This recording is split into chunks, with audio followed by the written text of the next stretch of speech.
Hello আসসালামু আলাইকুম viewers, আরও একটি নতুন ভিডিও নিয়ে আপনাদের সামনে উপস্থিত হলাম। আজকের ভিডিওতে মূলত আমি আলোচনা করব আপনাদের কোয়েল পাখি যদি ডিম দিতে দিতে হঠাৎ করে ডিম দেওয়া বন্ধ করে দেয় বা ডিমের পার্সেন্টেজ কম হয়, সেক্ষেত্রে ডিম বৃদ্ধি করতে আপনাদের কি কি করণীয়। আপনারা কিন্তু অনেকেই কোয়েল পাখি পালন করে থাকেন এবং কোয়েল পাখি পালন করার পরে যখন ডিমের প্রোডাকশনে আসে বা ডিম দেওয়া শুরু করে, দেখা যায় ডিম দিতে দিতে অর্থাৎ দীর্ঘদিন ডিম দেওয়ার পরে কিন্তু কোয়েল পাখির ডিমের পার্সেন্টেজ হঠাৎ করে কমে যায়।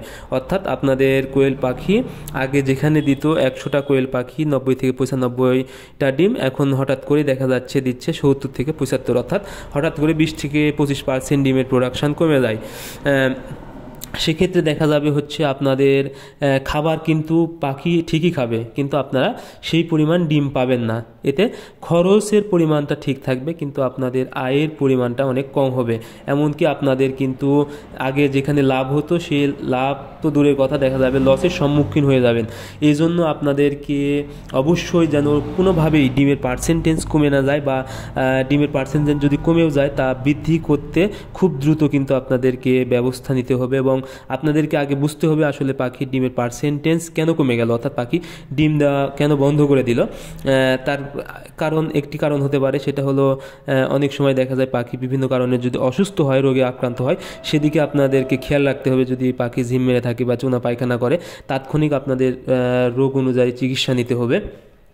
এরপর আরেকটি কারণে ডিম কমে যেতে পারে, সেটা হলো আপনাদের যদি কোয়েল পাখির পর্যাপ্ত পরিমাণে কৃমি হয়, কৃমি হলেও কিন্তু পাখির ডিমের পরিমাণ কিন্তু অনেক কম হবে বা পার্সেন্টেজ কমে যাবে। এই জন্য আপনাদেরকে অবশ্যই কৃমির যদি লক্ষণগুলো, অর্থাৎ কৃমি হওয়ার পরে যে লক্ষণগুলো প্রকাশ পায়, সেগুলো যদি প্রকাশ পায়, তাহলে অবশ্যই আপনারা কৃমির ওষুধটা দিয়ে দিবেন।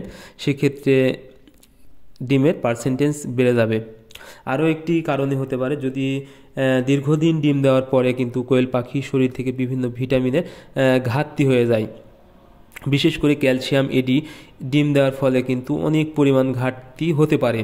এজন্য যখন শরীরে যখন ভিটামিনের ঘাটতি হবে বা বিভিন্ন আপনার মাল্টিভিটামিনের ঘাটতি হবে, সেক্ষেত্রে দেখা যাবে পাখি পর্যাপ্ত পরিমাণ ডিম উৎপাদন করতে পারতেছে না, বা পাখির পেটে কিন্তু ডিমের ছাঁচি তৈরি হচ্ছে না। সেক্ষেত্রেও কিন্তু পাখির ডিম দেওয়া কমিয়ে দিবে।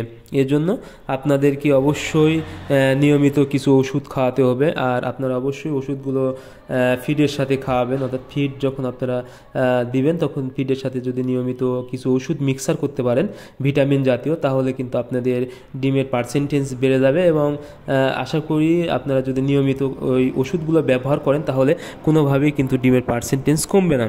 সেই ক্ষেত্রে আপনাদেরকে অবশ্যই নিয়মিত 1.5 থেকে 2 মাস পর পর অবশ্যই ফিডের সাথে এই ওষুধগুলো আপনারা ব্যবহার করবেন। ওষুধ হিসেবে আপনাদেরকে সর্বপ্রথম যেটা দিতে হবে ক্যালসিয়াম আপনারা ব্যবহার করবেন 100 কেজি খাবারে 100 গ্রাম। এরপরে দিতে পারেন ইসেল কিন্তু ডিমের ছাঁচি তৈরি করে, এই জন্য আপনারা অবশ্যই ইসেল খাবারের সাথে নিয়মিত মিশিয়ে দিবেন। তারপরে ভিটাজেডএম দিতে পারেন 100 কেজিতে 100 গ্রাম। তারপরে হচ্ছে আপনারা যে কোনো ফ্যাট জাতীয় ওষুধ দিতে পারেন 100 কেজিতে 100 গ্রাম। তারপরে হচ্ছে আপনারা দিতে পারেন বিভিন্ন হলো ডিসিবি প্লাস বা ঝিনুকের গুঁড়া। এই ওষুধগুলো যদি আপনারা ফিডের সাথে মিশিয়ে খাওয়াতে পারেন, আশা করি আপনাদের কোয়েল পাখির ডিমের পার্সেন্টেজ বেড়ে যাবে। এবং যদি নিয়মিত খাওয়ান, আশা করি ডিমের পার্সেন্টেজ কমবে না। সো আপনারা অবশ্যই ডিম ঠিক রাখতে এই ওষুধগুলো নিয়মিত ব্যবহার করবেন। সো আজকের ভিডিও পর্যন্তই। আপনারা আমাদের পরবর্তী ভিডিও পেতে অবশ্যই আমাদের চ্যানেলটি সাবস্ক্রাইব করবেন। ধন্যবাদ সবাইকে, আল্লাহ হাফেজ।